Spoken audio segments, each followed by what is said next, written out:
Hello guys, कैसे हो आप लोग। आज का हमारा एक इम्पॉर्टेंट टॉपिक है जिसे हम कहते हैं विधायिका, जो कि पॉलिटिकल साइंस पढ़ने वाले विद्यार्थियों के लिए बहुत ज़रूरी है। तो चलिए शुरू करते हैं कि विधायिका किसे कहते हैं, जिसे इंग्लिश में हम लेजिस्लेचर भी कहते हैं। तो चलिए स्टार्ट करते हैं। तो सबसे पहले हम जानते हैं कि विधायिका किसे कहते हैं।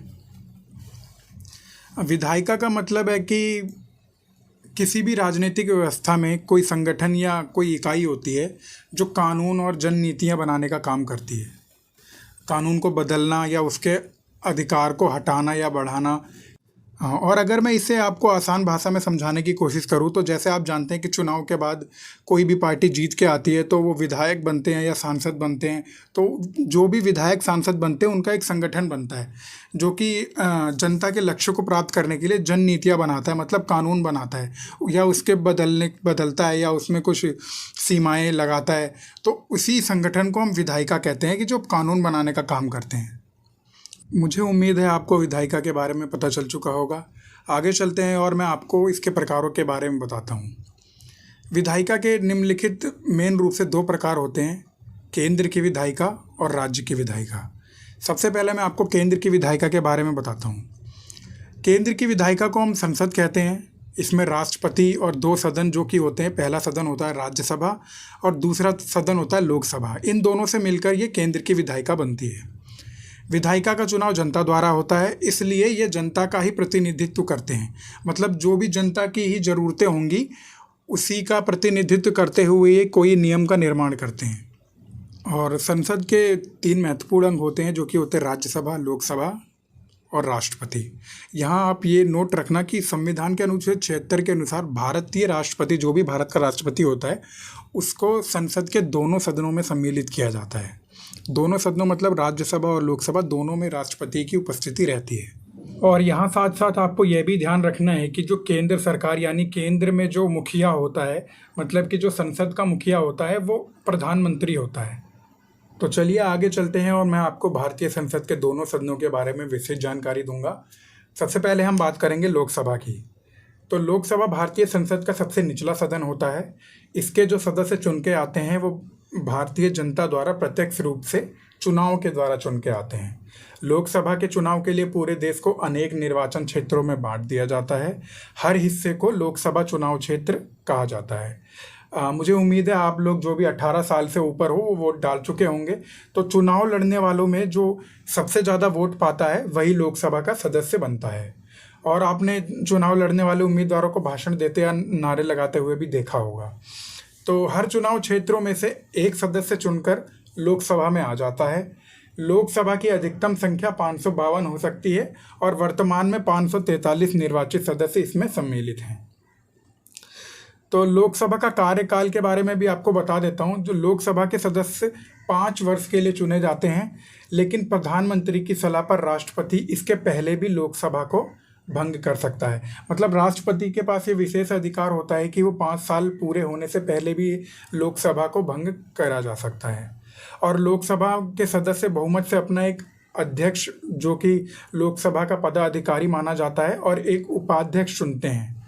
ये उन्हीं सदस्यों के बीचों में से चुना जाता है जो चुनाव द्वारा जीत कर आते हैं। बैठकों के दौरान लोकसभा का कार्यवाही अध्यक्ष चलाता है और लोकसभा और राज्यसभा का एक साथ अधिवेशन बैठक होने पर भी अध्यक्ष ही कार्यवाही का नियंत्रण व संचालन करता है। मतलब जो भी इसमें बहसें होती हैं उसमें स्पीकर जो होता है, जो अध्यक्ष होता है, वो सबसे बड़ा पदाधिकारी होता है लोकसभा के अंदर। उसी के कहने पर ही कोई नियम पारित होता है या उसी के कहने पर ही वहाँ चर्चाएं होती हैं। और लोकसभा के अंदर साल में 2 बैठकें अवश्य होनी चाहिए और दोनों बैठकों के बीच 6 महीने से अधिक का अंतर नहीं होना चाहिए। ये कंपलसरी लिखा हुआ है। तो चलिए आगे चलते हैं और संसद के दूसरे महत्वपूर्ण सदन के बारे में, जो है राज्यसभा, उसके बारे में बात करते हैं। तो जैसा कि आपने लोकसभा के बारे में जाना कि लोकसभा संसद का निचला सदन होता है, जबकि राज्यसभा संसद का उच्च सदन माना जाता है और इसमें अधिकतम 250 सदस्य होते हैं। इनमें से कुल 238 सदस्य चुने जाते हैं, जबकि 12 सदस्य मनोनीत किए जाते हैं। राज्यसभा के सदस्यों का कार्यकाल 6 साल का होता है और हर 2 साल पर करीब 1/3 सदस्यों का कार्यकाल समाप्त हो जाता है और फिर से चुनाव होते हैं। हालांकि किसी सदस्य के निधन के बाद या फिर अन्य कारणों से इस्तीफा देने के बाद उन सीटों पर बीच में चुनाव कराने होते हैं। और राज्यसभा का सदस्य बनने के लिए भारतीय नागरिक होना इसकी एक अनिवार्य शर्त है, और साथ ही साथ उसकी उम्र भी 30 साल से अधिक होनी चाहिए। मतलब जो भी सदस्य बनना चाहता है उनकी उम्र 30 साल से अधिक होनी चाहिए। तो चलिए मैं बताता हूँ कि राज्यसभा के लोगों का, मतलब जो भी इनके सदस्य होते हैं, उनका चुनाव होता किस तरह है। जैसा कि आप जानते हैं कि लोकसभा सांसदों का चुनाव नागरिक आधारित होता है, जबकि राज्यसभा सदस्यों का नागरिक आधारित नहीं होता, क्योंकि लोकसभा सांसदों का चुनाव जनता खुद करती है। आम चुनावों में देश के वयस्क नागरिक मतदान केंद्र में जाकर वोट डालते हैं और लोकसभा क्षेत्र का जनप्रतिनिधि यानी सांसद को चुनते हैं। इसी तरह विधानसभा का चुनाव होता है तो वह लोग विधायक को चुनते हैं। तो राज्यसभा सदस्य के चुनाव के लिए हमारे द्वारा जो चुने गए विधायक होते हैं वो हिस्सा लेते हैं और वो लोग वोट डालते हैं। इसलिए इसको माना जाता है कि जिस राज्य में जिस पार्टी के ज़्यादा विधायक होते हैं वहाँ से उनकी पार्टी के राज्यसभा सदस्य बनने की संभावना प्रबल रहती है। मतलब कि जो भी हम विधायक चुनते हैं जो जीत के आते हैं चुनाव, वो लोग ही राज्यसभा सदस्य के चुनाव करते हैं। तो चलिए आगे चलते हैं और मैं आपको बताता हूँ कि इसकी जो राज्यसभा का चुनाव की वोटिंग होती है उसका फॉर्मूला क्या होता है। तो राज्यसभा चुनाव की वोटिंग का फॉर्मूला सबसे पहले तो राज्य से जुड़ा होता है। सबसे पहले ये देखा जाता है कि किसी राज्य में राज्यसभा सदस्यों की जितने सीटें खाली हैं उसमें एक जोड़ा जाए, फिर कुल विधानसभा सीटों की संख्या में से उससे भाग दिया जाता है। इसमें जो संख्या आती है उसमें फिर एक जोड़ दिया जाता है। मुझे उम्मीद है अभी आपको ये बहुत कॉम्प्लिकेटेड लग रहा होगा, लेकिन मैं आपको एक एग्जाम्पल से समझाता हूँ। सबसे पहले हम एग्जाम्पल लेते हैं, जैसे कि यूपी में राज्यसभा की 11 सीटों पर वोटिंग होनी है। अब हम इसमें एक जोड़ेंगे, इसमें एक जोड़ने पर आएगा 12। फिर हम देखेंगे यूपी विधानसभा में सीटों की संख्या कितनी है। यूपी विधानसभा में सीटों की संख्या 403 है। तो अब हम इसको 12 से भाग देंगे, मतलब 12 से डिवाइड करने पर इसकी संख्या आती है 33.58। इसे हम 33 सीट मानेंगे। तो अब 33 में एक को जोड़े जाने पर आएगा 34। तो मतलब यह हुआ कि किसी उम्मीदवार को जीत के लिए 34 वोटों की ज़रूरत होगी। मुझे उम्मीद है कि अब आपको केंद्र की विधायिका के बारे में पता चल चुका होगा, संसद के बारे में पता चल चुका होगा और संसद के दोनों सदनों लोकसभा और राज्यसभा के बारे में पता चल चुका होगा। मुझे उम्मीद है आप लोगों को इसमें कोई भी डाउट अब नहीं रहा होगा। तो चलिए चलते हैं विधायिका के दूसरे प्रकार के ऊपर, जो है राज्य की विधायिका, जिसे हम राज्य विधानमंडल भी कहते हैं। तो चलिए स्टार्ट करते हैं। तो राज्य का जो विधानमंडल होता है वो विधानसभा, किसी राज्य में विधान परिषद हो और राज्यपाल, इन तीनों से मिलकर बनता है। जैसे संसद, लोकसभा, राज्यसभा और राष्ट्रपति से मिलकर बनती है। तो इसमें राज्यपाल विधानमंडल का अभिन्न अंग होता है। और जैसे आपने पहले जाना कि जो संसद के मंत्रिपरिषद का मुखिया होता है वो प्रधानमंत्री होता है, इसके विपरीत यहाँ पे जो मुखिया होता है, जो विधान मंडल का जो मुखिया होता है वो मुख्यमंत्री होता है। केंद्रीय संसद की तरह ही विधानमंडल का प्राथमिक कार्य कानून बनाना है। राज्य विधानमंडल को राज्य सूची और समवर्ती सूची के कुछ विषयों पर कानून बनाने का अधिकार होता है। और यहाँ पर जो महत्वपूर्ण अंग होते हैं विधानमंडल के, वो 3 अंग होते हैं: राज्यपाल, विधानसभा और विधान परिषद, जिसके बारे में हम विस्तृत चर्चा करेंगे। राज्य का विधानमंडल राज्यपाल या 1 या 2 सदन से मिलकर बनता है। मतलब जहाँ इसके 2 सदन होते हैं वहाँ पहला सदन विधानसभा कहलाता है और दूसरा सदन कहलाता है विधान परिषद। तो जैसा मैंने आपको पहले बताया कि जिस राज्य में 1 सदन होगा उस राज्य में विधानसभा होगी, और जिस राज्य में 2 सदन होंगे तो दूसरे सदन का नाम होता है विधान परिषद। वहाँ विधानसभा और विधान परिषद दोनों होते हैं। तो चलिए मैं पहले आपको विधानसभा के बारे में बताता हूँ। विधानसभा के सदस्यों का चुनाव आमतौर पर आपने देखा होगा जो विधायक के चुनाव होते हैं उनके द्वारा किया जाता है। उन विधायकों का कार्यकाल 5 साल का होता है और इससे कम भी हो सकता है, लेकिन कोई इमरजेंसी आपातकाल के समय कार्यकाल 6 महीने तक बढ़ाया भी जा सकता है। और भारत संविधान के अनुसार किसी भी राज्य में विधानसभा में सदस्यों की संख्या 600 से ज़्यादा नहीं हो सकती, और दूसरी बात 60 से कम भी नहीं हो सकती।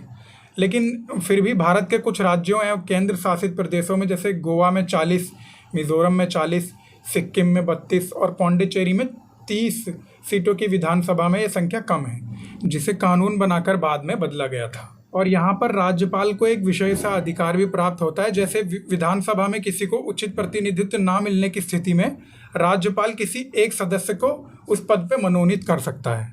चलिए आगे चलते हैं और मैं आपको बताता हूँ कि विधानसभा का चुनाव होता कैसे है।